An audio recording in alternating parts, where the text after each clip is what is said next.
भोलेनाथ के ऊपर कभी भी कोई भी वस्तु, भोलेनाथ हमेशा ऐसे देवता हैं कि इस सृष्टि के अंदर भोलेनाथ की 3 पूजा होती है। जितने भी देवता हैं सबकी एक ही पूजा होती है, सात्विक पूजा। जी।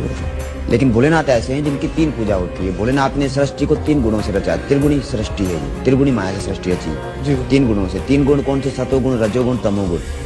तो भोलेनाथ एक ऐसे देवता हैं जिनकी 3 पूजा होती है, सात्विक, राजसी और तामसिक। सात्विक पूजा में भोलेनाथ को दूध, दही, घी, शक्कर, फूल पत्ती, बिलपत्र, फल फ्रूट इत्यादि चढ़ते हैं। जी।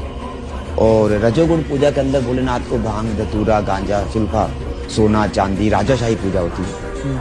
और तमोगुण के अंदर भोलेनाथ को मुर्दे की भस्म चढ़ती है, जो महाकाल ज्योतिर्लिंग, जो मुर्दे की भस्म चढ़ती है। भोलेनाथ अघोर है, भोलेनाथ से बड़ा कोई अघोर नहीं है। महेशा नाम परो देवो महिम्नो नाम परास्तुति, अघोरा नाम परो मंत्रो नास्ति तत्व गुरु परम। तो भोलेनाथ से परे कोई दूसरा देवता नहीं। तो भोलेनाथ ऐसे देवता जिनकी 3 पूजा होती है, सात्विक, राजसी और तामसिक। और जो जैसा उनकी पूजा करेगा वो उसी तरीके से, सात्विक पूजा करेगा व्यक्ति तो वो परमात्मा के सौम्य दर्शन को प्राप्त करेगा और परमात्मा सदाशिव के धाम को ही प्राप्त होगा वो।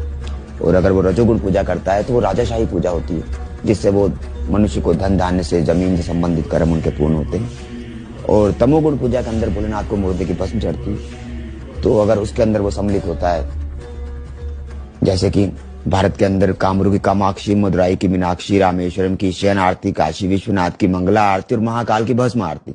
जी गुरुदेव। नारी वर्जित है भस्म आरती, दर्शन नहीं करती, सिर्फ नर ही दर्शन करता है भस्म आरती के।